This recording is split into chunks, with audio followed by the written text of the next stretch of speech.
Why Chinese people can save so much. One stunning fact about China is that as of July 2024, their gross savings rate is 44.3%.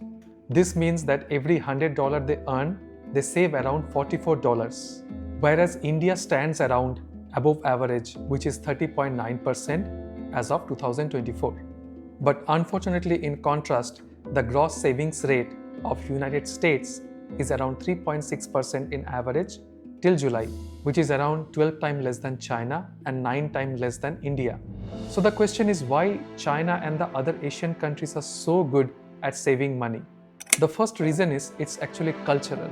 In America, you're always bombarded with sales, discount, and financial options, which always encourages you to spend more. Especially after World War III, consumption is being seen as an act of patriotism. But you need to understand one thing, that encouraging consumption is actually going to strengthen the economy of the country. So in this way, the country itself becomes economically resourceful, but not necessarily you.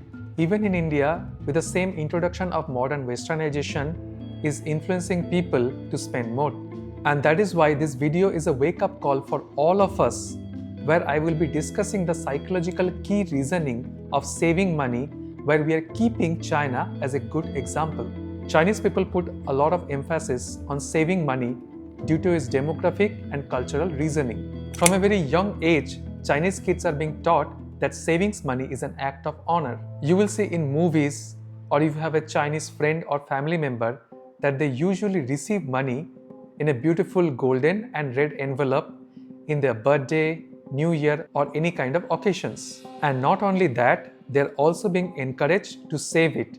And that's, my friend, makes all the difference. Whereas in US or India or any other country, when we receive money, we look for ways to spend the money, or we save the money for future expenses. But the difference is we don't put the money into the savings. In Chinese New Year also, instead of saying Happy New Year, Chinese people say Gong Shifa Kai, which means hope you get rich. So you can clearly see there is a fundamental advantage in upbringing in Chinese culture, which we also can implement in our lives, into our kids, and for the next generations.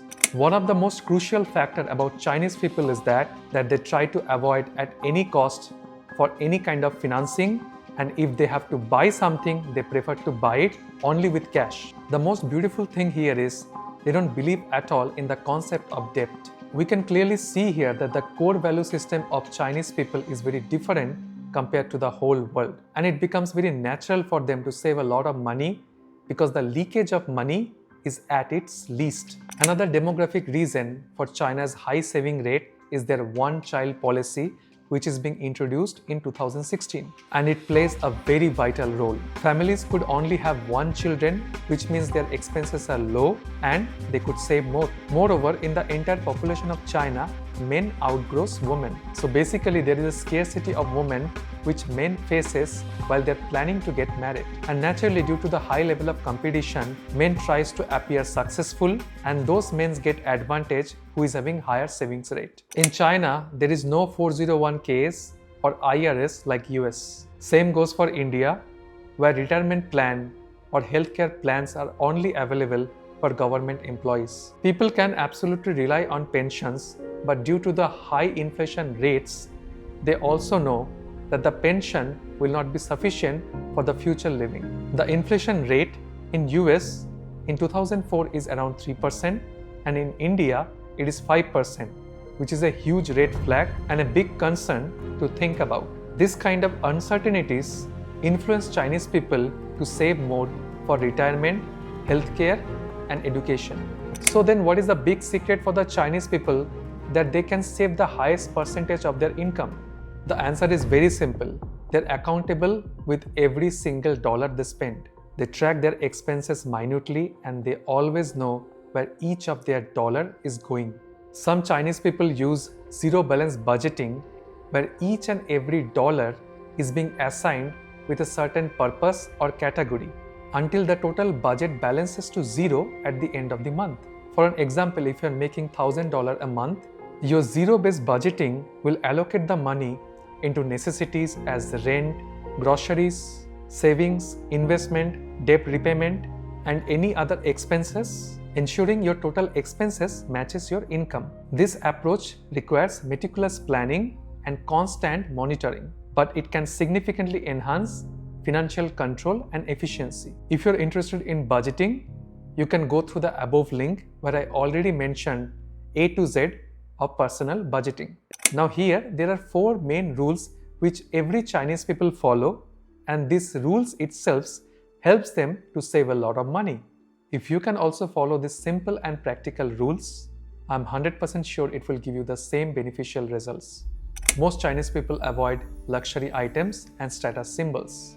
You can clearly see to satisfy the ego and to get attention, people can go to any extent. They start to spend money which they don't own, and as a result, they fall in the trap of credit card debts, loans, and sometimes even failing to pay monthly installments. But on the other side of the world, Chinese people like to stay humble and not to stand out. This small but vital change of character can go a long way to help you save a lot of money. Number 2, living on a small percentage of your income. Chinese people focus on the minimalistic way of living. Most of the Chinese people grew up with very little money and learned to live in a very small portion of their income. This principle of living on less naturally balances out to save more. Number 3, focusing on needs versus wants. Chinese people definitely spends money for their needs, especially if it's related to their health, but they're very cautious about their wants. They always aim to get maximum value return for any kind of spending.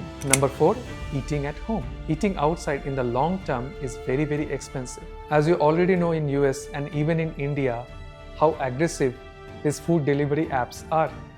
They always try to influence you to eat outside by providing you heavy discount, offers, and free deliveries. Most of the Chinese families prefer to eat at home. In this way, they remain healthy and at the same time they save money. Practically saying, we should only go outside to eat only when we have a special occasion. I really hope these tips helps you to save more money, and if they do, please let me know in the comments below. And please don't forget to subscribe to your financial community and switch on the bell icon. As you know, the purpose of this channel is to build a community of people who wants to achieve their financial freedom based on their current source of income by optimizing the resources available in their hand. Please don't forget to like the video and share among your friends if you find it informative and useful. Until then, peace out.